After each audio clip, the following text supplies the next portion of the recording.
నమస్తే అండి, మీ డాక్టర్ కిషోర్ కుమార్. యాక్చువల్గా మనం గత కొద్ది వారాలుగా మనలో ఉండేటటువంటి కొన్ని అపోహల్ని పటాపంచలు చేసే విధంగా న్యూట్రిషన్ పాయింట్ ఆఫ్ వ్యూలో మనం ప్రముఖ న్యూట్రిషనిస్ట్ కామరాజ్ గారితో మాట్లాడుతున్నాం. అలాగే ఈరోజు ఒక మంచి విషయం మీద డిస్కస్ చేయాలని మేము ముందుకు వచ్చాం.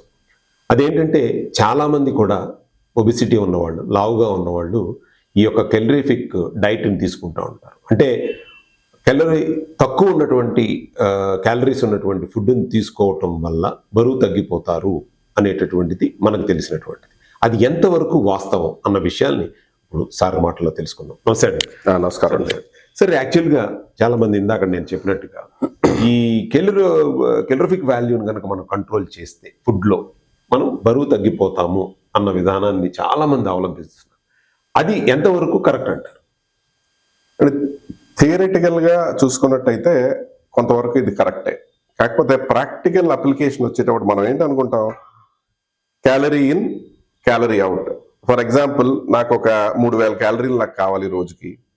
అంటే నేను ఒక 2500 క్యాలరీలు తీసుకున్నట్టయితే ఆ 500 క్యాలరీలు నా బాడీ లోపల ఉన్న ఫ్యాట్ స్టోర్స్ లోకి వెళ్ళిపోయి అది కరిగించుకుని తినేస్తుంది అన్నది ఒక థియరీ. సో ఇప్పుడు ప్రాక్టికల్ అప్లికేషన్కి వచ్చేటప్పటికి ఎలా పనిచేస్తుంది అంటేనండి, మనం ఓవర్ ద డెకేడ్స్ బాడీకి స్టోర్ చేయడం మాత్రమే నేర్పించాం. ఆ స్టోర్ అయిన ఫ్యాట్ ని తీసుకుని ఖర్చు పెట్టడం దానికి నేర్పించలేదు. ఇప్పుడు సడన్ గా మనం ఒక 500 డెఫిసిట్ దానికి ఇచ్చినప్పుడు ఏంటవుతుంది దానికి తెలియదు. ఎక్కడికి వెళ్ళి ఈ 500 క్యాలరీస్ తీసుకోవాలన్నది ఆ మెటబాలిజం ఇంకా మన దాంట్లో ఎస్టాబ్లిష్ అవ్వలేదు. అది నేర్పించకుండా బాడీకి మనం ఆ 2500 క్యాలరీస్ అంటే 500 డెఫిసిట్ లోనే కంటిన్యూ అయిపోతున్నాం అనుకోండి, బాడీ ఏం చేస్తుంది? Because the main principle of the body is survival at that moment. మన ఎనర్జీ ఎక్స్పెండిచర్ కూడా 2500 తగ్గించేస్తుంది. అది ఎలా తగ్గిస్తుంది? అప్పుడు మనకి అనవసరమైన ఎక్స్పెండిచర్ ఎనర్జీది ఎక్కడ వెళ్తోంది అన్నది ఐడెంటిఫై చేసి, ఇప్పుడు మనకి వైటల్ ఆర్గాన్స్ ఉంటాయి, అంటే మన బ్రెయిన్, హార్ట్, లివర్, కిడ్నీస్, ఇలా వీటన్నిటికీ ఎక్కడ షార్టేజ్ రాకూడదు ఎనర్జీ. అప్పుడు ఏం చేస్తుంది? కాళ్ళకి చేతులకి వెళ్ళే ఎనర్జీని తగ్గించేస్తుంది. అంటే ఏంటవుతుంది? మనకి ఒక ఏదో కాళ్ళ నొప్పులు, చేతుల నీరసం రావడం, ఎప్పుడు పడుకోవాలనిపించడం, వెయిట్ తగ్గుతూ కనిపించవచ్చు కొంతవరకు. అప్పుడు ఏం చేస్తాం? ఒక ఇనీషియల్ గా ఈ క్యాలరీ డెఫిసిట్ మెయింటైన్ చేసినప్పుడు 4-5 కేజీలు అది తగ్గడం ఉంటుందో బాగానే ఉంది అనుకుంటాం. ఆ తర్వాత ఏంటవుతుందంటే, ఈ body starts cutting down all the additional expenditure. ఇంకా కొంత వెళ్ళేటప్పటికి స్కిన్ మెయింటెనెన్స్, హెయిర్ మెయింటెనెన్స్, ఈ గోల్డ్ మెయింటైన్ చేయడానికి కావాల్సిన nutrition it will stop. Because దానికి ఎనర్జీ న్యూట్రిషన్ సరిపోవట్లేదు, వేస్ట్. ఈ వైటల్ ఆర్గాన్స్ ఫంక్షన్ కి నేను ఎనర్జీ సేవ్ చేసుకోవాలి కాబట్టి ఇప్పుడు ఏంటవుతుంది? ఎంతవరకు మనం కట్ చేయగలం?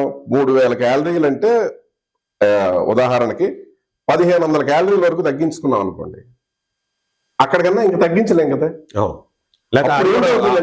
కూడా సరిపోదు, ఉండదు. అప్పటికే మన శరీరం అంతా నీరసపడిపోయి, స్కిన్ అంతా ఏదో ముడతల కింద, లేకపోతే డార్క్ ప్యాచెస్ వచ్చి, జుట్టు రాలిపోవడం మొదలుపెట్టి, నిద్ర లేక వీటితో ఉండి ఈ 1500కి వచ్చిన తర్వాత ఇంక ఇది వర్కౌట్ అవ్వట్లేదు అని చెప్పి then we start eating normally. అప్పుడు ఏంటవుతుంది? ఒక 90 కేజీలు ఉన్న మనిషి ఈ 1500 క్యాలరీల వరకు వచ్చేటప్పటికి ఒక 80 కేజీలకు వచ్చాడు అనుకోండి. ఎప్పుడైతే మొదలు పెట్టామో అతను స్టార్ట్ చేసిన పాయింట్ కన్నా 5-10 కేజీలు ఎక్కువ వరకు స్టోర్ చేసుకోవడానికి బాడీ ట్రై చేస్తుంది. దాన్ని బౌన్స్ బ్యాక్ ఎఫెక్ట్ అంటాం. ఎందుకంటే ఒక్కసారి ఇలాంటి ఎక్స్పీరియన్స్ బాడీకి వచ్చిన తర్వాత మనం ఏం సిగ్నల్ పంపిస్తున్నాం అంటే, భవిష్యత్తులో కూడా ఇలాంటి స్టార్వేషన్ రావచ్చు, అందుకని I have to save more అన్న టెండెన్సీ తోటి 90 కేజీల సెట్ పాయింట్ ని 95కో 100కో తీసుకెళ్ళిపోతుంది. Then it will be more frustrating. So దీనికి ప్రాక్టికల్ అప్రోచ్ ఏంటి అంటే మెటబాలిక్ స్విచ్ అంటామండి. అంటే ఏంటంటే, మనం లావుగా ఉన్నాము అంటే ఏంటంటే we are more on a sugar burning mode. Glucose మాత్రమే వాడుకుంటుంది బాడీ. ఫ్యాట్ ఫ్యూయల్ వాడుకోవడానికి ట్రైన్ చేయాలి. అంటే ఎప్పుడైతే మన గ్లూకోజ్ అంటే కార్బోహైడ్రేట్స్ ద్వారా మనకు గ్లూకోజ్ ఇవ్వట్లేదో ఫుడ్ ద్వారా, బాడీ ఆటోమేటిక్ గా ఫ్యాట్ ని బర్న్ చేసుకోవడానికి స్విచ్ ఆన్ అయిపోతుంది. స్విచ్ ఆన్ అవ్వాలి. దానికి ఏంటి, కొన్ని హార్మోన్స్ పనిచేస్తాయి దానికి. ఆ బాడీలో ఆ ఎన్వైరన్మెంట్ క్రియేట్ చేసేటట్టుగా మన ఆహారం కానీ ఫాస్టింగ్ కానీ రెండు బ్యాలెన్స్ చేసుకోవాలి.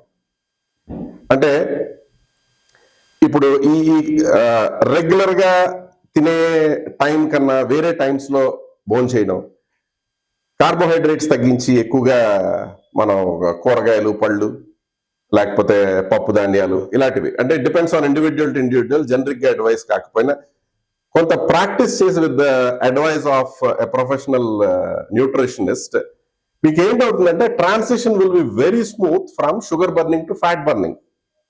ఈ fat burning is a hormonal thing. మనం ఎప్పుడు calories is arithmetic, but hormones is chemistry. Arithmetic మీద కాకుండా కెమిస్ట్రీ మీద కాన్సన్ట్రేట్ చేసాం అనుకోండి, the body will automatical adjust. ఎందుకంటే ఈ ఫ్యాట్ బర్నింగ్ అనేది